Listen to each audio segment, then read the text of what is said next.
Hi යාළුවනේ, ඔයාලට කොහොමද? ඉතින් අද මම හදන්න යනවා මාළු ඇඹුල් තියල් එක. ඒකට මම කරපිංචයි රම්පෙයි දාලා ගොරක පේස්ට් එක දාගත්තා. ඊට පස්සේ මම ලුණුත් හොඳට දාගෙන ගම්මිරිස් ටිකක් දාගන්නවා වැඩිපුර. මොකද මේකට මම මිරිස් කුඩු සහ තුන පහ කුඩු වගේ જાති මුකුත්ම දාන්න. ඒ නිසා ගම්මිරිස් ටිකක් වැඩිපුර දාගත්තා. දැන් මේකට වතුර ටිකක් දාලා ලිපේ තියාගන්නවා. ඉතින් අපේ ගෙදර ඇඹුල් තියල් එක හදනවා මේ වෙනස් විදියකට. අනිත් සාමාන්‍ය හදන විදියටත් හදනවා. ඒක ලිපේ තියලා මේ පහේ දාගන්නේ මෑකරල් එකකට. මේ මෑකරල් එක අර පොලොං මෑ කියන්නේ. අන්න ඒ වගේ එකක්. ඉතින් ඒකට තුන පහ ටික අපි දාන විදිහට දාලා තමයි හදන්නේ. මේ විදිහට වතුර දාලා ලිපේ තියලා ටිකක් මේක කලවම් කරගන්නවා. මම මෑකරල් එකත් ලිපෙන් තියලා වතුර චූට්ටක් දාලා තමයි ලිපෙන් තිබ්බේ. තියලා තැම්බුණාට පස්සේ තමයි මෙටිකිරි දාන්නේ මේකට. දැන් මේක හොඳට මාළු ඇඹුල් තියල් තියෙන එකේ හොදියක හොඳට පැහිගෙන එනකොට ඒකට මාළු දානවා. ඔයාලට පේනවා ඇති මම මේ අරගෙන තියෙන්නේ බල මාළු එකක්. ඉතින් මේ බල මාළු එක හරිම රසයි මේ විදියට හැදුවම. ඉතින් ඒ රත් වෙලා තියෙන හොදියකට තමයි මේ මාළු ටික දාන්නේ. එතකොට මේ මාළු වල අමුතු රසක් එනවා. සහ මාළු එක හොඳට තැම්බිලා කියා ගන්න තේරෙන්නේ නැහැ මට ඒක. ඒ කියන්නේ අර අපි හදන සාමාන්‍ය ඇඹුල් තියල් එකට වඩා වෙනස් රසක් තියෙනවා. මෙහෙම හැදුවම ඉතින් මේ විදිහට වහලා මේක හොඳට තැම්බෙන්න තියන්න ඕන. මේ වෙලාවේ මෑකරල් එකත් හොඳට තැම්බිලා තියෙනවා. ඒකට මම මිටිකිරි ටිකක් දාලා ගන්නවා. මම තෙල් දැම්මේ නැහැ මෑකරල් එකට. මේක කිරෙම්ම විතරයි හදාගන්නේ.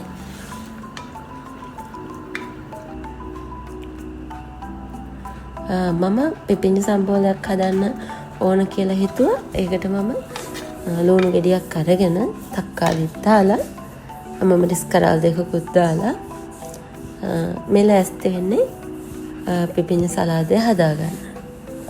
ඉතින් අද මේ හදිසි දවසක හදිසියෙම ලන්ච් එක හදාගන්න තමයි ලෑස්ති වෙන්නේ.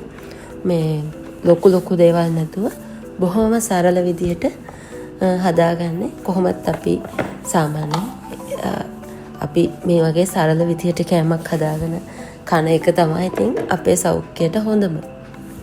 පිපිඤ්ඤ ගෙඩිය මේ විදියට එකේ තිත්ත යවන්න මේ විදියට කරලා මේ ටිකක් වෙලා යනකම්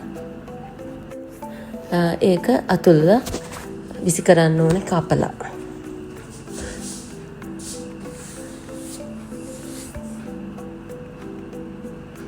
මේක මේ විදියට කරේ නැත්තම් මේකේ තිත්ත ටිකක් හරි එනවා පිපිඤ්ඤ වල.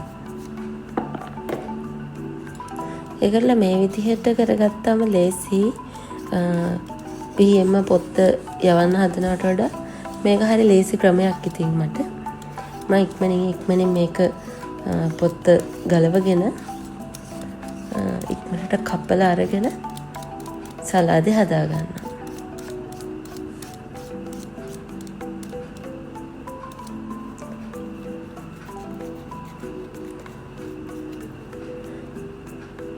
මේක ඉතින් චුට්ටක් මෝරලා තිබුණා.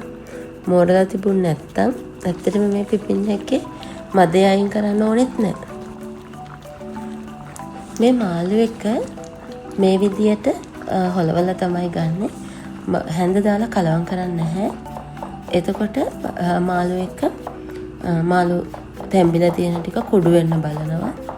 එතකොට ලස්සනට මාළු කෑලි තියෙන්නේ නැහැ ඒකේ.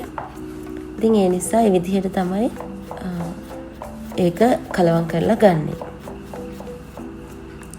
පිපිඤ්ඤ සලාදයත් මේ විදිහට කපාගෙන ලෑස්ති කර ගන්නවා. දැන් ලුණු ටිකක් ගම්මිරිස් කුඩු ටිකක් විතරයි දාන්නේ. මේ තියෙන දේවල් වලට අමතරව ඒ ටික දාලා ඉක්මනින් ලෑස්ති කරගන්නවා.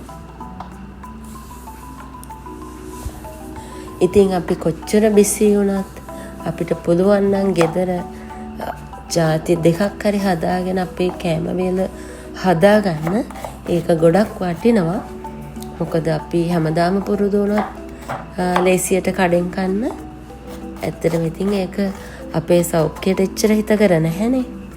ඒ නිසා මම නම් පුරුදු වෙලා තියෙන්නේ මොනවා හරි දෙයක් ගෙදර කෑමට ගෙදරම හදාගන්න.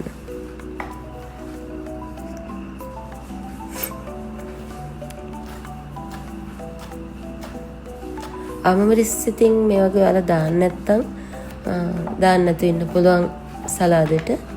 හැබැයි දාගත්තොත් අර පොඩි සරකුත් එනවනේ ඒකේ. මේ වෙද්දි ඇඹුල් තියල් එක මේ විදිහට තමයි තියෙන්නේ. මේක අර වේලලා හදන ඇඹුල් තියල් එක නෙමෙයි. මේක චුට්ටක් ග්‍රේවි තියෙන හදන එක. දැන් ලුණුත් දැම්මා මේකට, ගම්මිරිසුත් දැම්මා. මේක මේ විදිහට ලවම් කරලා ගන්න තමයි තියෙන්නේ.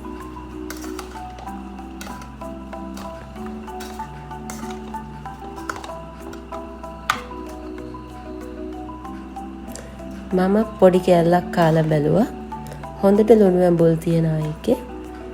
ඉතින් මට හිතෙනවා මේ හදපු ಜಾති තුන බත් එකට හොඳට මැච් වෙනවා කියලා. ඉතින් මේ වෙලාවේ මට ගෙදර තිබුණේ මේ ටික. ඉතින් ඒ ටික හැදුවා කලබලෙන්.